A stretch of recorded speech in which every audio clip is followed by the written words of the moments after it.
Hi there, ninth graders. Steve is back here with you again. Hey, this is a video for our ninth grade Milestone ministry that we are hosting on Martin Luther. We started this last night in person and on Zoom.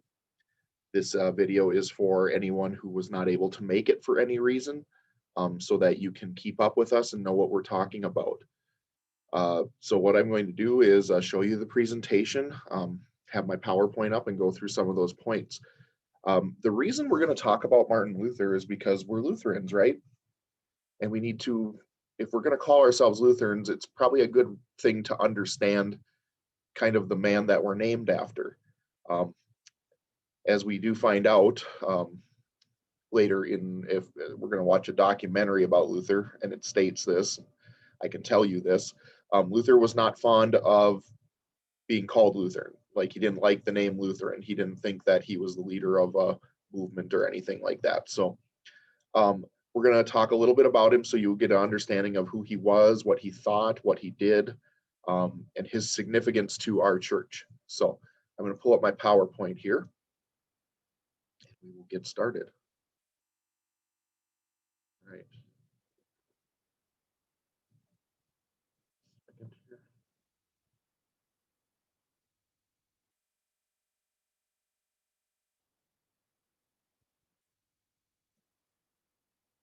There we go.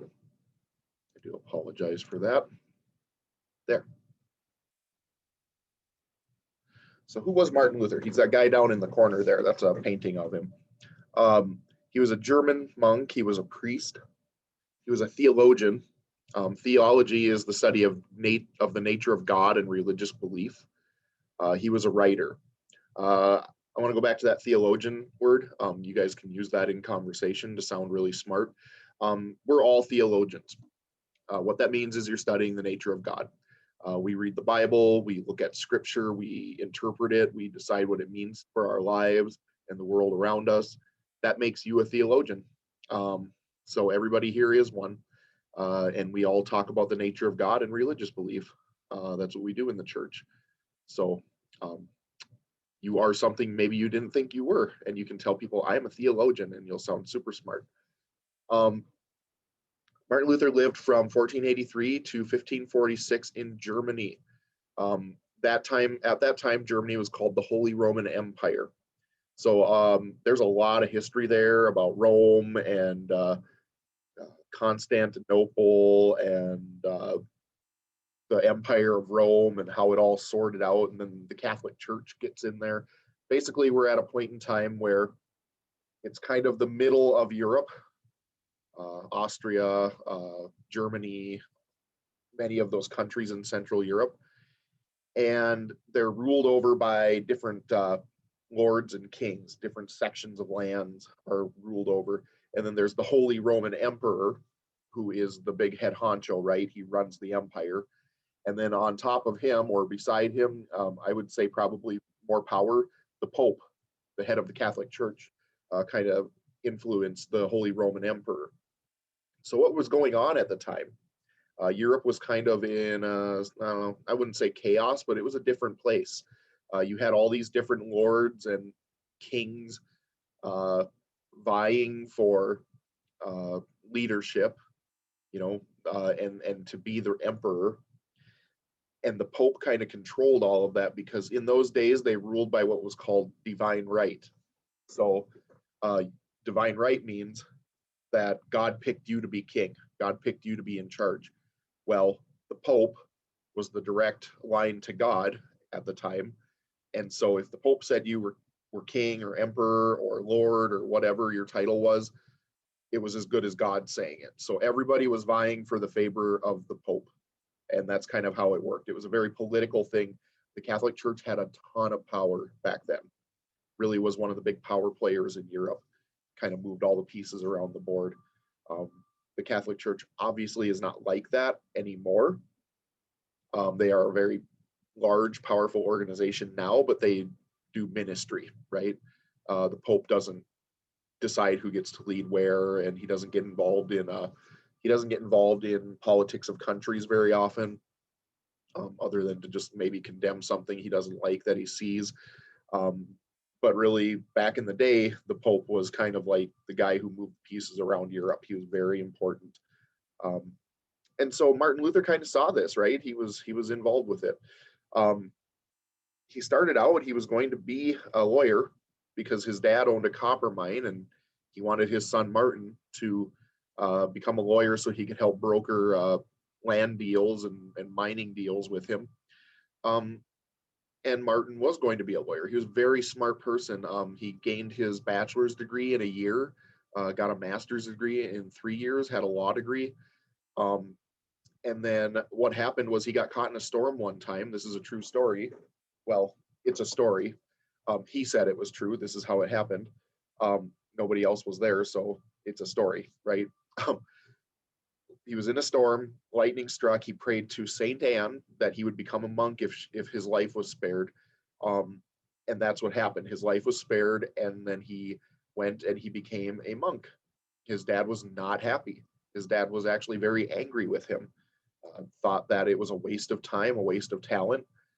So Martin Luther went into to be a monk in the Catholic Church. So Martin Luther was a key figure in the Protestant Reformation. So what happened with Luther was, as he was a monk and then he was later ordained as a Catholic priest, he really struggled with the Bible, because he was reading the Bible, and the way the Catholics were teaching the Bible and the way they understood the Bible was that you could never truly be good enough to earn your way into heaven. You can never truly be good enough in God's eyes. And he really struggled with this. He was very angry. He had some very angry writings, some very strong writings about his thoughts on God. He hated God sometimes because he didn't like that God imposed these rules upon mankind. And it was really not until Luther started reading, it was the book of Romans, there was some talk about having faith in God's grace. And that's when Luther, kind of the light bulb went off for him, and he kind of changed his view. And he started writing. And he started writing about what he thought about grace, about forgiveness, about these gifts that God gives us, that, yeah, we are good enough. Because when Jesus died, we were made good enough, and we don't have to do anything to earn that gift. And this was kind of a radical change from how the Catholic Church had been viewing it, because the Catholic Church was really focused on earning your way into heaven, and we'll talk about that in a bit. He wrote 95 Theses in response to the Catholic Church. Luther didn't mean to start a Reformation. In fact, he didn't actually start the Reformation. It had already started before that. The church was reforming. There were people before Luther who had issues with the Catholic Church and were trying to change some things. But when Luther took these 95 Theses, these issues he had with the church, he pointed out specific bullet point things that he had problems with in the Catholic Church. And he was teaching in Wittenberg, and he nailed them to a door in Wittenberg and what that means is, like, so what would happen is, this was at university he was teaching, and he was spurring discussion amongst his students. And what people would do was they'd take different arguments or ideas and put them on the door. And then people would read them and debate them and then respond, put their responses on the door, things like that. Well, Luther put these 95 Theses on the door to start a debate with his class and discussion. What he did not intend to happen was that some of his students took the 95 Theses, and the printing press had been invented recently. And what happened was, when they took these theses and gave them to someone in the printer, I can't remember what the timeline, I want to say it was something like 3 weeks or something like that. The theses, Luther's ideas, had started to spread all across Europe. This was a radical change, because it used to be you'd write something and it had to be couriered to somebody, and communication was very slow. You maybe didn't get news until weeks after it had happened, maybe even months sometimes. But all of a sudden, many people in Europe have these ideas of Luther's, and he didn't start the Reformation, but this is the one of the things that really spurred it on. He became a central figure of the Reformation, because his 95 ideas, his theses, really were something that people could build around and really rally around. And Luther kind of became this reluctant face of the Reformation. He did not intend to start the Reformation, right? he considered himself Catholic, and he did not mean to start all this trouble. Basically, he didn't want to. So just keep that in mind. He didn't go out to change. He didn't set out to change the world, but he ended up doing it because of some students taking his ideas and printing them. So of course, then he kind of just went with it, right? He had these ideas. He stood on them. He said, here's the deal. Um, I believe these things. I have many people who believe these things, and we take issue with the Catholic Church on these points. And it was kind of this back and forth until the church really got mad at him. So Protestant Reformation is what it was called. Like I said, it had started before Luther, but after Luther, it really took off. We are members of the Protestant tradition in the Lutheran Church. It means to protest in Latin. So protesting is a big part of the Lutheran tradition. It's what Luther was doing with his theses, his ideas, and his arguments against the Pope and the Catholic Church. He was protesting. We, as Lutheran members of the Lutheran Church, our tradition is to protest. That can be you go out and join a march somewhere where you see something you're not okay with. You speak out publicly about things you are not okay with. You take stands on issues and you let it be known where you stand and you defend yourself. I had used this example last night. In middle school, we used to watch Kid President videos. You might remember those. There is one where Kid President says, and I know Dave really likes this one, and he says it quite often. Take a look at the world, Kid President says. What are you not okay with? What are you going to do about it? And really, that is a Lutheran tradition. We are Protestant. We protest. What are we not okay with in the world? What are we going to do about it? We see people with not enough food to eat. What are we going to do about it? We're going to organize a food drive. We're going to take care of it. We're going to talk about their situation to people who need to hear about it, whether they want to hear it or not. We see social injustice with maybe racial issues. We talk about those. We point those out. We say that is not right. We try to support those people in their struggles. We see moments where there's crime or violence. We denounce it. We point out that is not right. We protest. We call out things in the world that we're not okay with, and we talk about it. We're public about it, and we make known where we stand on it. And that's really part of the Lutheran tradition. And it really starts with this guy here, Martin Luther. He was kind of the original protester. So we're in a Reformed church. Reformed churches are any church that doesn't follow Catholic tradition or doctrine. We may still observe or practice some of the Catholic rituals or structures, but we differ from them in key areas. We'll get to those in a moment, but we do still share some Catholic rituals and structures. We celebrate the sacraments. We have baptism. We have Holy Communion. We don't celebrate it in the same way, but those are descended from Catholic tradition, right? A lot of what we do in the liturgies, in our worship services, some of the prayers you hear, some of the things like the Apostles' Creed, the Nicene Creed, Lord's Prayer, things like that, they all come from the Catholic tradition. That they came from somewhere, and that's where they come from. So we still practice some Catholic traditions, some things we hold on to from that time, because as Luther did, he didn't have a problem with everything the Catholic Church did. He had a problem with some certain points, but as far as like the structure of what you did in church, as far as the things they said and did all the time, he didn't really have a problem with that. He was a Catholic priest, an ordained Catholic priest. So but we do differ from them in some key areas. We'll go over a few of those. Indulgences. They don't do this anymore. The Catholics don't do this anymore. But in Luther's time, it was a big problem. What is an indulgence? Well, there was this man named Johann Tetzel. He was a bishop. The Pope was trying to build St. Peter's Cathedral, and the Pope didn't have enough money. So he needed to find ways to make money for the church.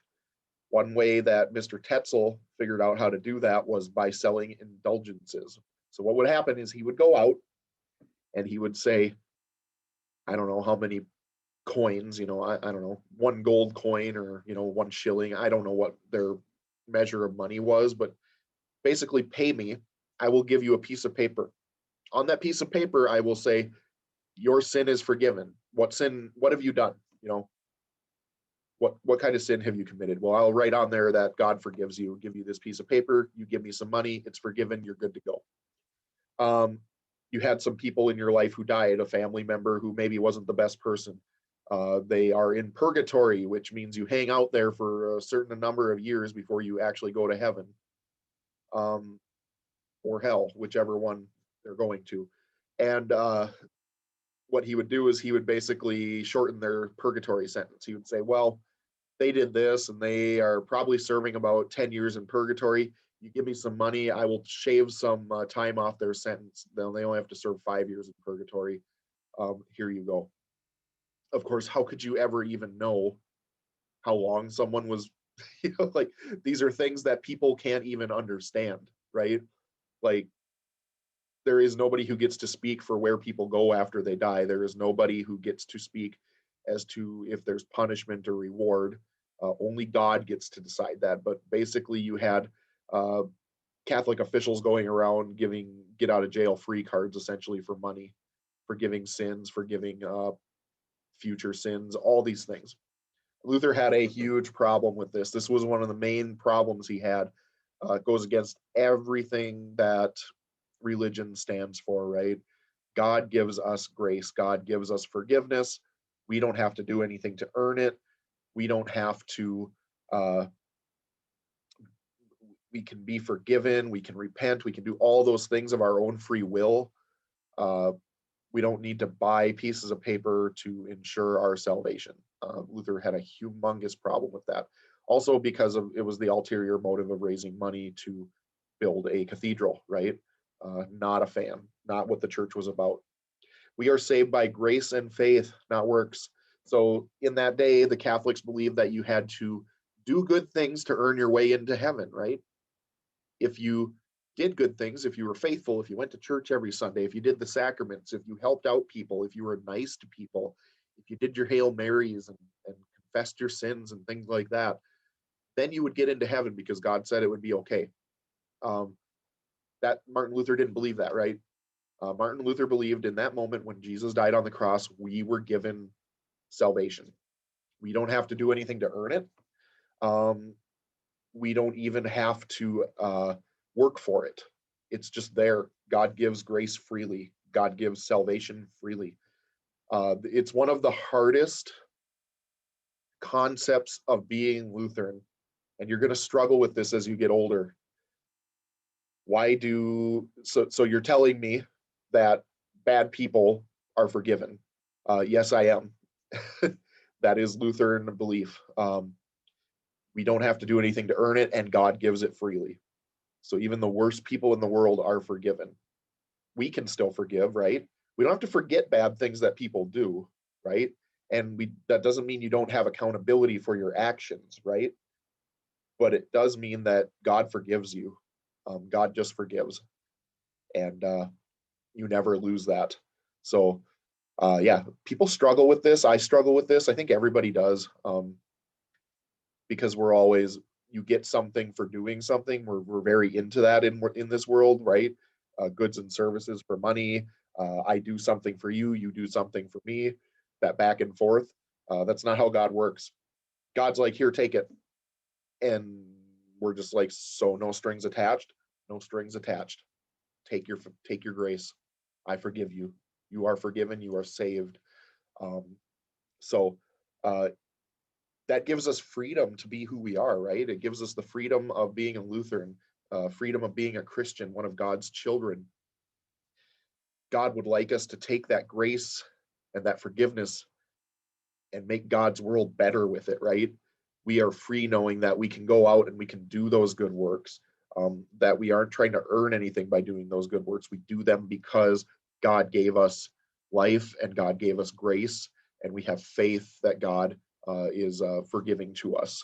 So yeah, it's a tough concept. It's a Lutheran concept. Transubstantiation. You can write that down. You can use it at lunch, at school, or with your friends hanging out. They will think you're super smart when you say this word. What does it mean? Luther had a problem with this one too. What was happening was the sacraments, communion, the bread and the juice, or the bread and the wine, were being venerated more than God in some houses of worship back then by the Catholics. They believe, and this is still a thing they believe, that the wafer or the bread and the juice or the wine are the true body and blood of Christ, that it is actually those things. So they treat it as such, right? So what was happening was priests back in Luther's day would have the bread, but it's Jesus's body, right? So people after service would try to collect crumbs or steal pieces of bread and take them home. The story goes that someone would take the bread and try to plant it in their garden and pray for good crops, because you put Jesus's body in your garden, so it should help your crops grow better. It got to the point where the communion cup was precious, and the priests would not give it to the people to drink out of anymore. They would just hold it up in front of everybody, and everybody look in awe at this cup of Jesus's blood, because they were afraid if they passed the cup around, someone would spill Jesus's blood on the ground. So they didn't trust the people. So yeah, Luther didn't buy that, and we don't buy that. That's not how we look at communion. Communion is two ordinary things: bread, juice, bread, wine, whichever. They are ordinary items that God takes in that moment and blesses with us. And Luther said that God is in, around, and under everything. I don't know why under, that one still confuses me, why it matters that God is under your wafers. He just is. That's what Luther said. But what Luther is getting at is God surrounds us in that moment. God doesn't transform these items. It's the words that matter when we do the sacraments, right? When the pastor says, "This is my blood shed for you, this is my body given for you," those are the main points that we need to be aware of, that we are remembering that God sacrificed so that we could have these things, that we share in that moment with God, and God becomes present in that moment all around us. Does not transform those things into magic items. They always remain juice and wafers, but they take on a different meaning in that moment. Luther believed in having a religiously educated populace, a priesthood of all believers. That's why we do Christian education, right? Luther had 6 kids. He was married. That was another thing he reformed, was that clergy could get married. He loved his wife very much. She was a nun that he saved from a convent. And he smuggled them out in herring barrels. Probably smelled like fish, but he snuck them out, saved some nuns from a convent that didn't want to be there. He ended up marrying Katie Luther. They had 6 kids. He loved her very dearly. He has a lot of good information on marriage and love. Really, Luther was a family man, big time family man. Loved having kids, loved teaching kids. So what he saw when he was going around to different churches was that families didn't know anything about church. They would go, they couldn't tell you what the 10 Commandments were. They couldn't tell you what the creed was. They couldn't tell you anything about church, other than that it was just something you did. There were also priests and bishops teaching in these churches who had no interest in making sure that the people in their congregations understood what they were doing. And so they had been appointed because of their family name, because they had money, whatever. Luther had a problem with this. The Small Catechism, we have maybe given this to you in the past. It's a little book Luther wrote that gives you, basically, it's the handbook for Lutheran living in the home. And the reason he did that was because he wanted the people to have something simple to read, something short that made sense and covered all the important stuff. So in there is the creed and the 10 Commandments, baptism, communion, morning, evening prayers, dinner time prayers, lunch prayers, all sorts of different things in there in about 30 some pages. And it was to make religious education accessible to everybody. So that's what he did.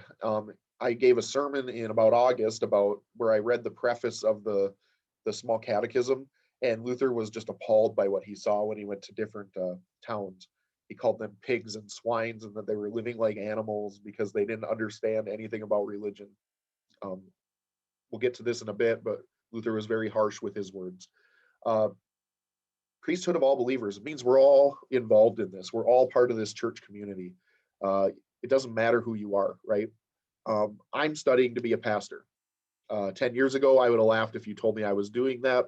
But because we have this priesthood of all believers, I can do that. I also can go up and take part in worship services, even though I'm not an ordained minister. I go read lessons. I can do any part of the service except for administer sacraments. That's something where you have to be ordained. But you can also read, right? You can read the lessons, you can lead prayers. Anybody can do it. And that's a great thing, because what it means is when you're baptized into this community, you get to do those things, right? You're part of this community. You get to take part in all parts of worship, and be involved in all parts of the church. We don't separate out. The Lutheran, the ELCA especially, we ordain or make pastors out of women. We make pastors out of people from different nationalities, different sexual orientations. We believe that everybody is part of this priesthood of all believers, and we're all welcome.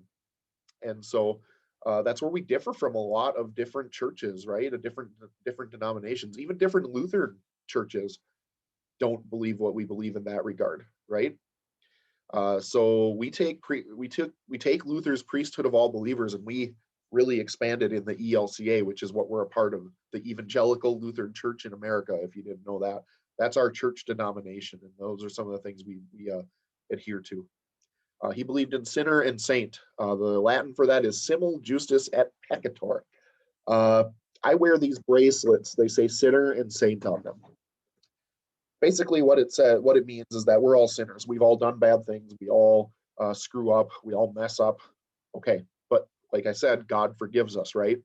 And the people around us are called to forgive us. Conversely, on the other side of that, we're all saints, right? We are all in part of this body of Christ. We are saints in God's eyes. So we are special to this church. We are special to God. That's where he differed with the Catholic Church. They make people into saints, right? Virgin Mary is a big saint, or they call her Saint Mary. They've got the former popes have been given sainthood. They decide who is a saint. It's a process, and then they kind of venerate you or worship, look at you as this figure, this figure of awe in their church. We're all saints. We're all sinners. You see it here on Halloween. We celebrate All Saints Day. That's also Reformation Day. We celebrate All Saints Day. We just remember everybody in this church congregation, this family, this community who has passed on before us, because we're all saints. So that's why we call it All Saints Day. And you are a saint, right? You are both a sinner and a saint. You are both. We have this dual nature as people. It's a really fascinating way to look at yourself. So just remember, when you screw up, everybody screws up, and God still loves you because you're a saint, right? Okay, we're going to talk a little bit more about Luther here. Some things to remember as we talk about Luther in the coming months. He was not a perfect guy. The word is bombastic, which means that he said what he thought, he wrote what he thought. You either agreed with him, because if you didn't agree with him, he didn't want anything to do with you, and he didn't want to hear it, because Luther was always right in Luther's own mind, right? Not a whole lot of instances of him like saying, okay, I was wrong. He was very right all the time. Does that mean he was right? Probably not all the time. There are times when he was very wrong, which we'll talk about. So when I talk about him not being perfect, what you're going to hear about Luther is some good things, right? Many good things, many good ideas, many things we adhere to in this church. If Luther ever comes up in casual conversation about somebody who knows about him, one of the things they might bring up to you is Luther was anti-Semitic.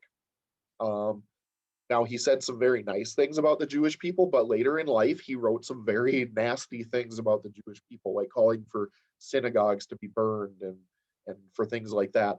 Um, and what happened because of that is uh, yesterday, when we did this in person or on Zoom, it was Holocaust Remembrance Day, where the Nazis murdered somewhere in the range of 6 million Jewish people. Um, what happened? One of the things that we struggle with as the Lutheran Church is the Lutheran Church is born out of Germany, right? That's kind of the home base. Uh, some Lutheran churches, while the Nazis were doing those things, justified it with Luther's writings. That doesn't mean it's right. It absolutely is not right. Uh, Luther was angry with the Jewish people.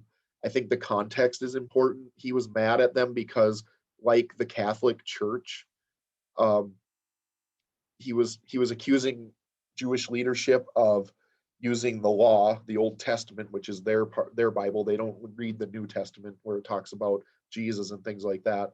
Um, they use the Torah or the law, and they were using these archaic laws to kind of tell people what to do and how to live their life. And I think he had a problem with that because, as he did with the Pope, he had a problem with anybody kind of telling anybody how to do anything and using God as an excuse to control people or tell people what to do.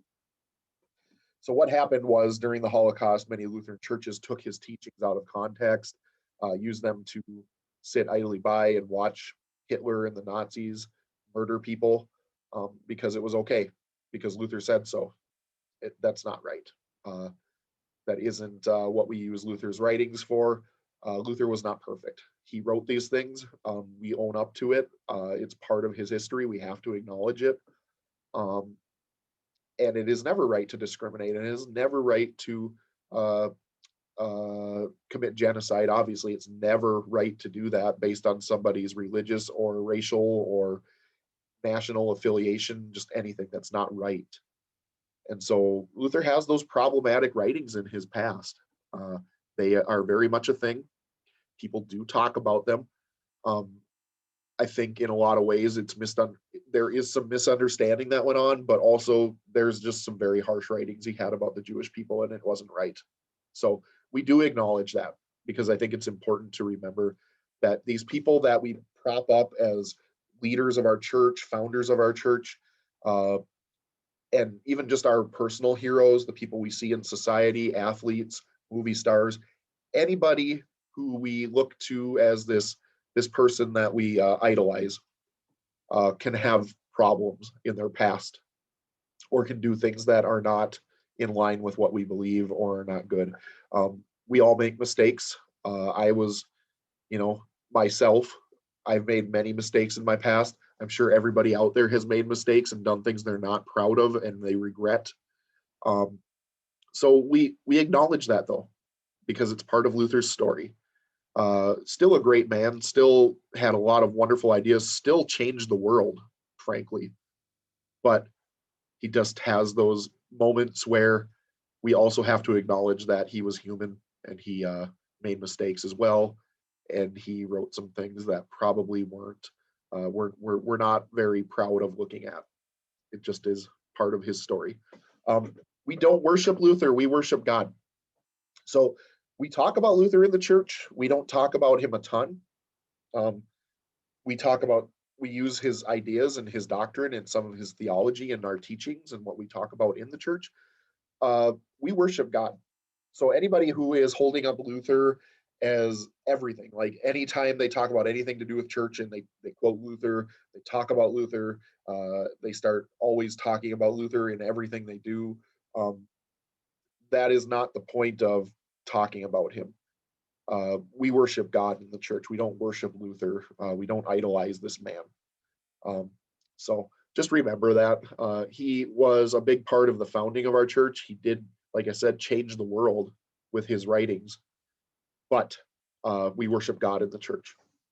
Luther is not the absolute authority. He was wrong sometimes. Just remember that. He wasn't right about everything. Like I said, he liked to argue with people, and he was always right, even when he was wrong. He wasn't right about everything. So just remember that if you ever talk about Luther or listen to something about him that might be problematic, he is not always right. And there are many people who don't agree with him. Even in the Lutheran Church, there are things we don't agree with on him. Uh, he wasn't very always the nicest person. He liked to write. He had what we call foot and mouth syndrome. Didn't have a filter. He needed an editor with his writing and speaking. He really did not care if he offended somebody. He did not care how he attacked them. He didn't care. He called the Pope the Antichrist at one point.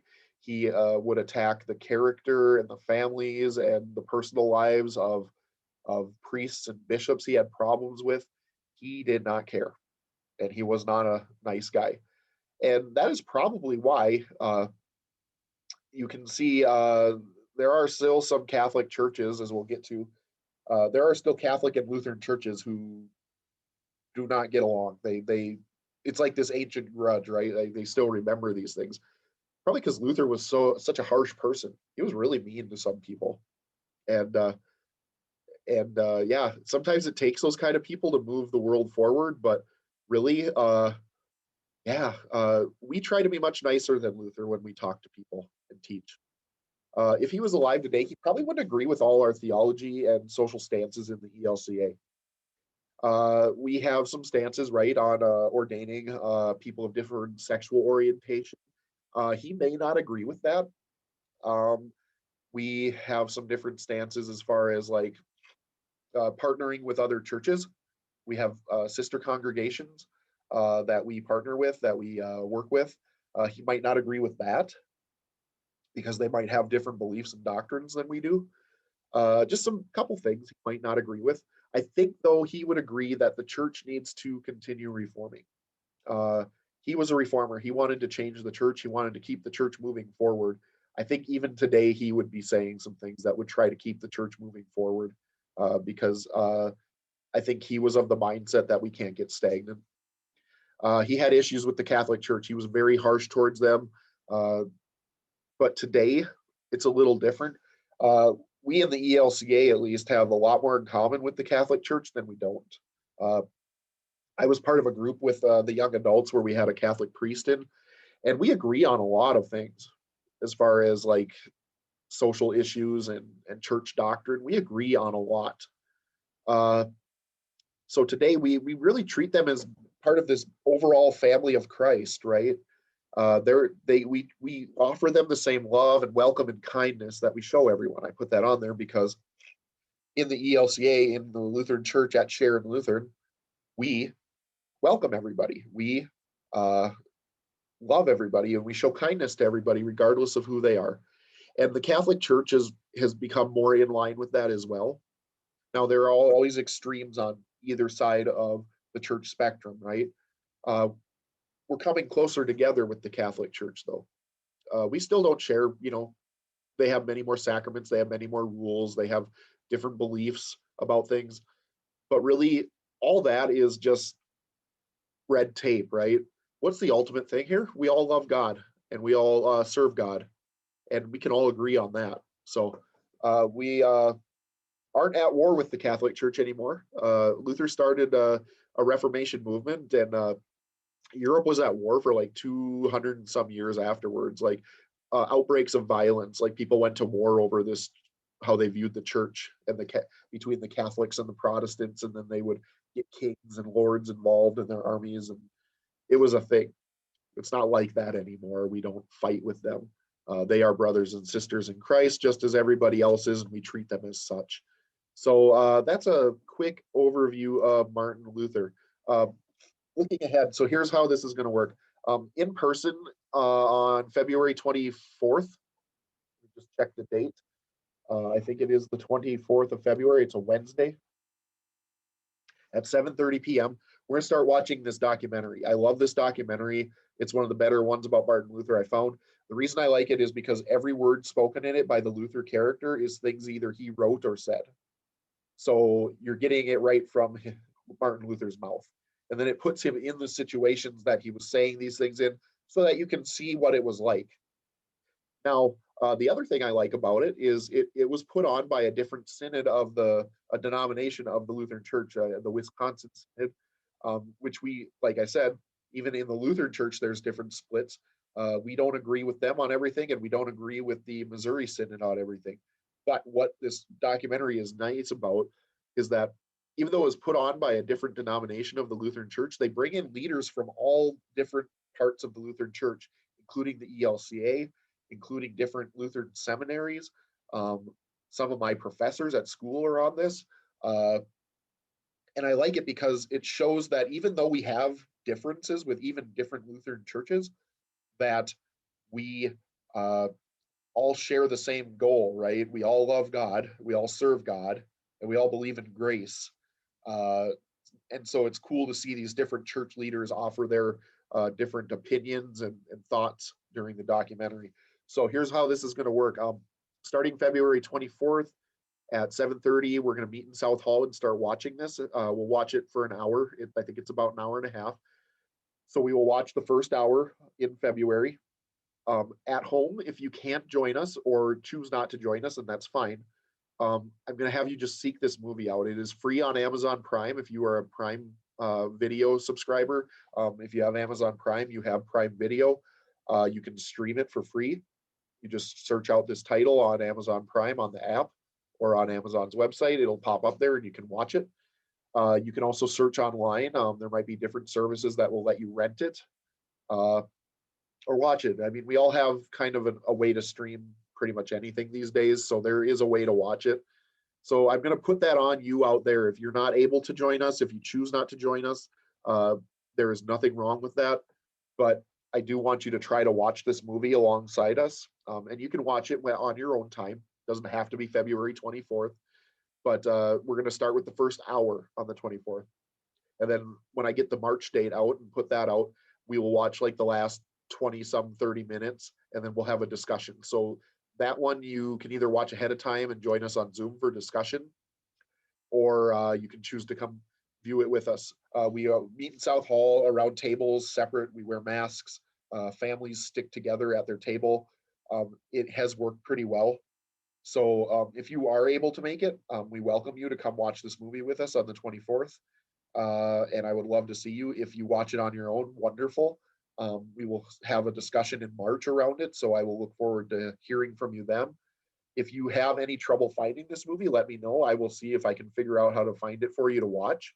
But like I said, if you just Google it, it'll come up with all the different ways to watch this movie. And like I said, if you're an Amazon Prime member, it is free on Amazon for you to watch. It's right there. You can find it on the website or on the app. So until next time, I won't do one of these in February. I might do one in March after we have some discussion about the movie. But happy viewing. I hope you can join us for the movie if you want to or choose to. And we'll hope to see you then. Have a nice day. Goodbye.